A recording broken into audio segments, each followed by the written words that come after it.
वालों को फिर प्राथमिकता के साथ आगे बढ़ा देंगे।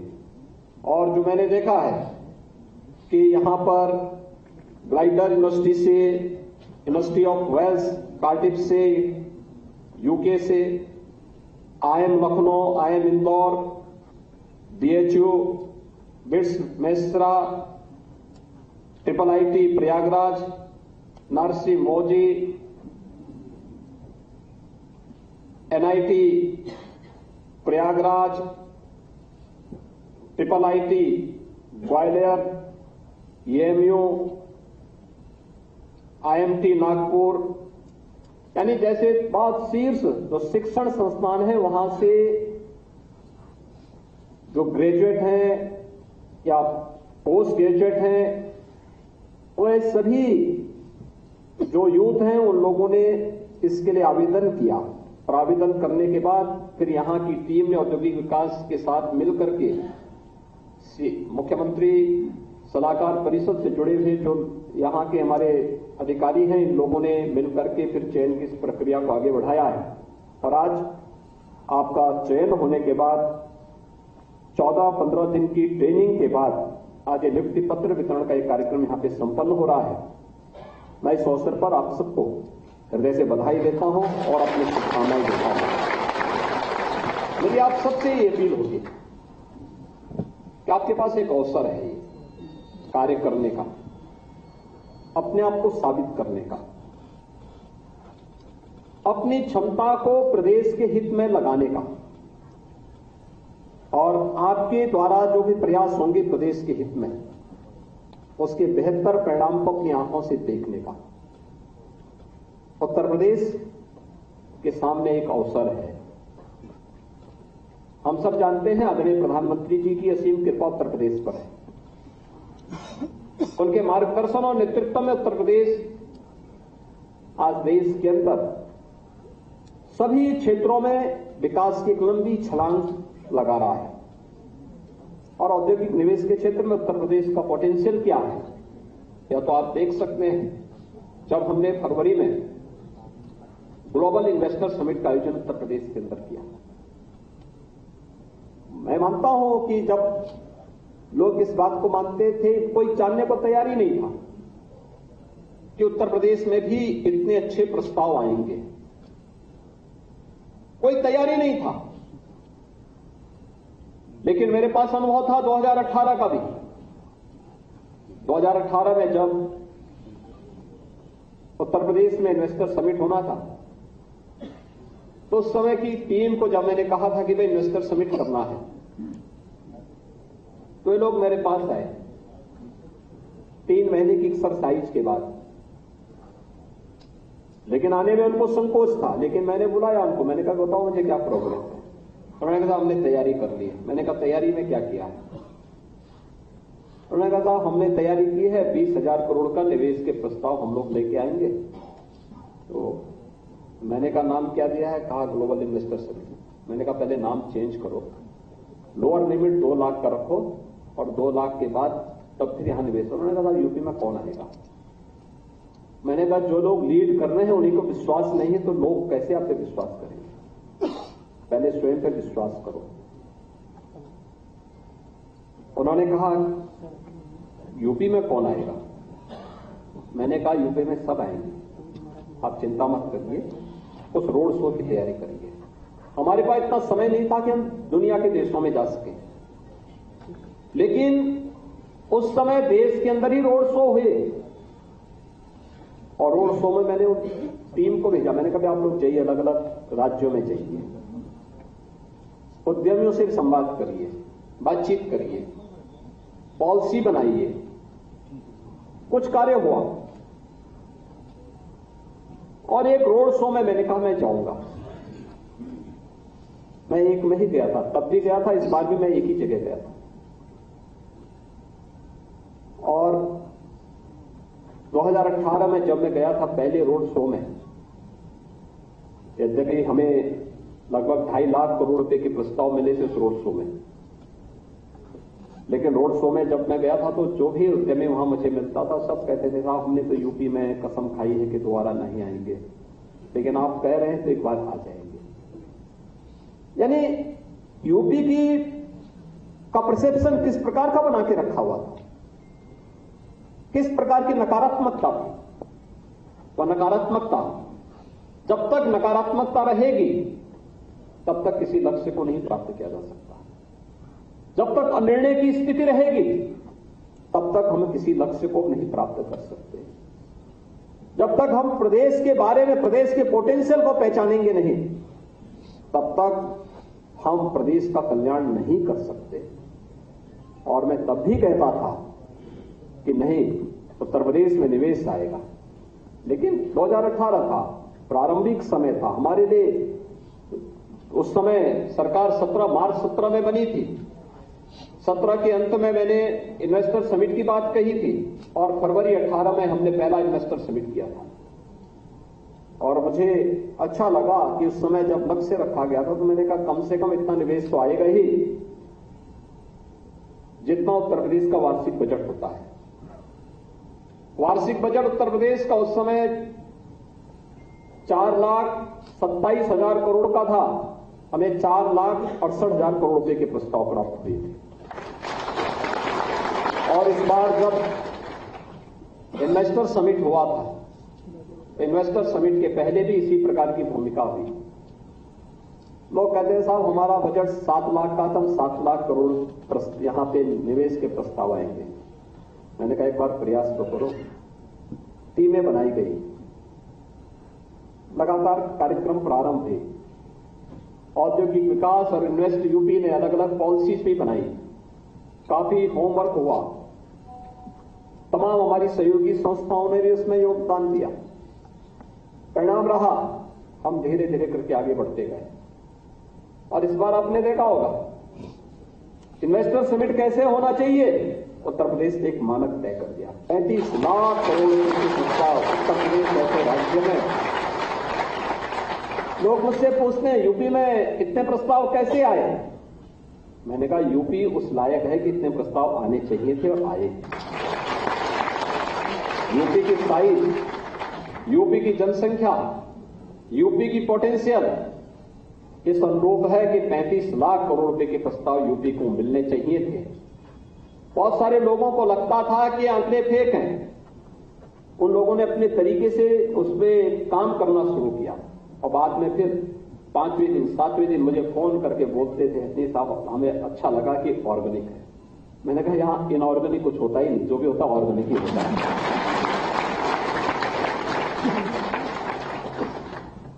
अब हम लोग उसे ग्राउंड ब्रेकिंग कराने की कार्रवाई भी प्रारंभ कर दिए हैं, लेकिन इसमें इन्वेस्ट यूपी को रिफॉर्म के दौर से गुजरना पड़ेगा। औद्योगिक विकास में और भी रिफॉर्म करने पड़ेंगे। हमें हर महीने अपने उद्यमियों के साथ संवाद बनाना पड़ेगा। देश और दुनिया के हर एक उद्यमी के साथ हमारा एक मित्रवत संवाद होना चाहिए और इस प्रदेश के अंदर आने वाले जितने भी उद्यमी होंगे, निवेश के हर प्रस्ताव को हम जमीनी धरातल पर उतार सकें, इसके लिए हम लोगों ने टेक्नोलॉजी का उपयोग किया। निवेश सारथी बनाया, निवेश मित्र बनाया, इंसेंटिव मॉनिटरिंग के लिए भी एक सिस्टम यहां पर तैयार किया गया है। लेकिन केवल सॉफ्टवेयर बनाने से नहीं काम चलेगा, उसको प्रभावी ढंग से जमीनी धरातल पर दिखना भी चाहिए उसका परिणाम। जैसे आज इंसेंटिव वितरण 232 करोड़ रुपए के इंसेंटिव वितरण उद्यमियों को आज यहां पर किसी उद्यमी को कार्यालय के चक्कर न लगाना पड़ेगा। छोटी छोटी बातों के लिए हमें रिफॉर्म करने की तैयारी करनी चाहिए। जो ईज ऑफ डूइंग बिजनेस के मार्ग में बाधक है उसमें हमें कहीं ना कहीं रिफॉर्म करने की तैयारी करनी चाहिए, चाहे वे राजस्व से जुड़े हुए मामले हों, चाहे वह पॉल्यूशन से जुड़े हुए मामले हों।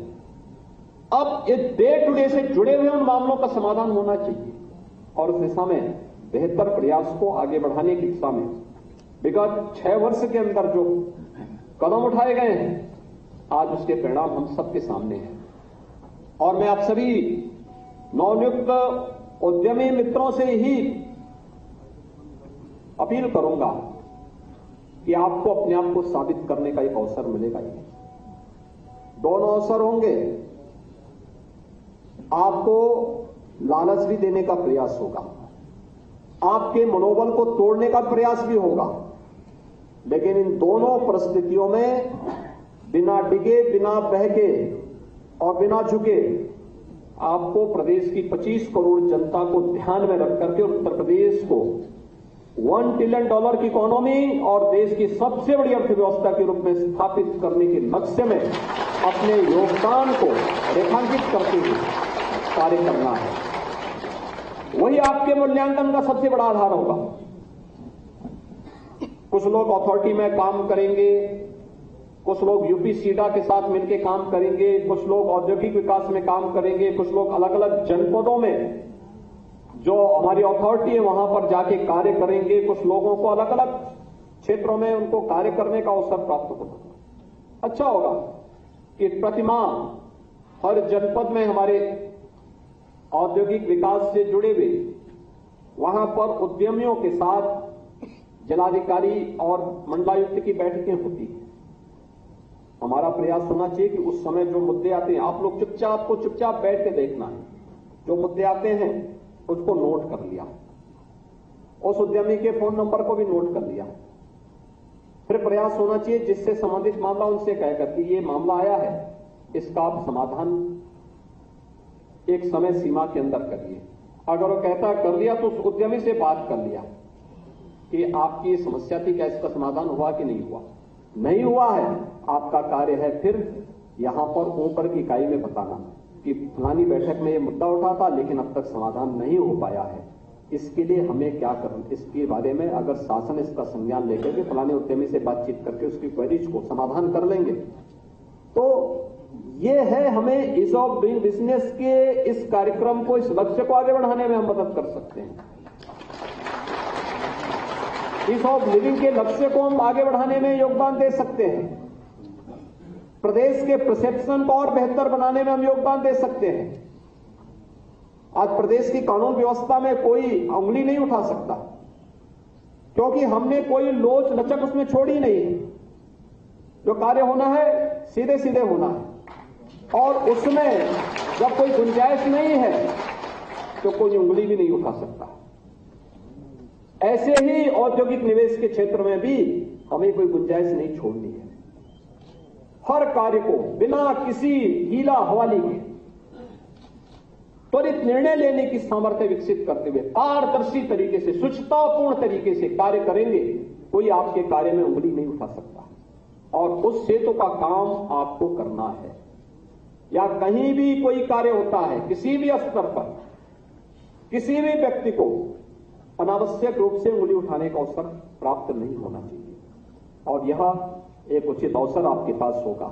और मैं आज के इस अवसर पर आपको इस बात के लिए आश्वस्त करता हूं कि राज्य सरकार, आप राज्य के हित में कार्य करेंगे तो राज्य सरकार आपके हितों को भी प्राथमिकता के साथ आगे बढ़ाने का कार्य करेगी। मैं जानता हूं प्रारंभिक समय में जो आपको मानदेय दिया जा रहा है, मानदेय की राशि मत देखिए। आपके पास एक अवसर है इस मंच से जुड़ने का और इसमें अपने आप को साबित करने का। यह समय है जब आप नया एक्सपीरियंस गेन कर सकते हैं, एक नए अनुभव के दौर से गुजर सकते हैं, एक नए कार्यक्रम के साथ आगे बढ़ने का कार्य कर सकते हैं। और मेरा तो मानना है कि हमें हर एक, मेरे जो पहले के अनुभव हैं, जो मैंने देखा है अभी, जो हमने एस्पिरेशनल विकास खंड में लगभग 100 ऐसे सीएम फेलोज की तैनाती की है, वे कार्य कर रहे हैं युद्ध स्तर पर, विकास खंड मुख्यालय पे ही रह करके अपनी जिम्मेदारियों का निर्वहन करते हैं। उसमें मैंने एक चीज जो सबसे अच्छी देखी है, ये लोग चुपचाप अपना कार्य करते हैं, लेकिन इनके ब्लॉक मुख्यालय पर रहने का परिणाम क्या था कि जो अधिकारी कभी ब्लॉक मुख्यालय में नहीं रहते थे, उन्होंने ब्लॉक मुख्यालय में रहना शुरू कर दिया। वे सब आज ब्लॉक मुख्यालय में रहते हैं, उन ब्लॉक में रहते हैं। अब अधिकारी की उपस्थिति है तो कुछ तो करेगा, कितना सोएगा 24 घंटे, अगर ज्यादा सोएगा तो पागल हो जाएगा। इसलिए वह कुछ तो करेगा फिर वह। और फिर क्या कार्य हो रहा है इसकी समीक्षा होने लगती है। कौन कौन से पैरामीटर है, उस पैरामीटर में क्या हुआ है, शिक्षा में क्या हुआ, स्वास्थ्य में कहां हम बढ़े हैं, जल संसाधन में कहां बढ़े हैं, स्किल डेवलपमेंट में क्या कार्य हुआ है, रोजगार सृजन में बैंक क्या कर रहे हैं। आज ये चीजें देखने को मिल रही है और मुझे लगता है कि एक सकारात्मक पहल है। वे हस्तक्षेप नहीं करते किसी के कार्य में, लेकिन एक तीसरी आंख के रूप में वे अपना कार्य कर रहे हैं और यही कार्य उद्यमी मित्रों को भी अपने अपने क्षेत्र में करना होगा। सेतु के साथ साथ उसकी जानकारी समय पे विभाग को उपलब्ध करवाना, अपलोड करना। और आपने ये 14-15 दिन की जो ट्रेनिंग ली है, इस ट्रेनिंग के साथ साथ प्रदेश सरकार की विभिन्न पॉलिसीज को देखना, प्रदेश सरकार में कहां पर क्या समस्याएं हैं, उन सभी चीजों को देख करके और फिर औद्योगिक निवेश के मार्ग के सभी बाधाओं को दूर करने में अपने योगदान देना, अपने अनुभव का लाभ देना या नया अनुभव भी लेना आपके लिए बहुत उपयोगी हो पाएगा और राज्य के हित में भी बहुत उपयोगी हो पाएगा। मैं आप सभी को आज के इस अवसर पर 105 मुख्यमंत्री उद्यमी मित्रों को यहां पे नियुक्ति पत्र वितरित हो रहा है, इन सबको हृदय से बधाई देता हूं। आपके अभिभावकों को भी हृदय से बधाई देते हुए उनका अभिनंदन करता हूं। साथ ही साथ यहां पे 232 करोड़ रुपए से अधिक का इंसेंटिव वितरण का जो कार्यक्रम आज यहां पे संपन्न हुआ है, इन्होंने विश्वास किया सभी उद्यमियों ने उत्तर प्रदेश में, आज उनको इंसेंटिव वितरण का कार्यक्रम, इससे पहले भी लगातार एक कार्यक्रम काफी तेजी के साथ आगे बढ़ा है। और मैं आश्वस्त करना चाहता हूं प्रदेश के अंदर निवेश करने वाले हर अपने निवेशक को कि उत्तर प्रदेश सरकार, अगर आप उत्तर प्रदेश पर विश्वास किए हैं, उत्तर प्रदेश सरकार पर आपने विश्वास किया है, तो आपके विश्वास के साथ किसी को भी विश्वासघात करने की छूट हम नहीं देंगे।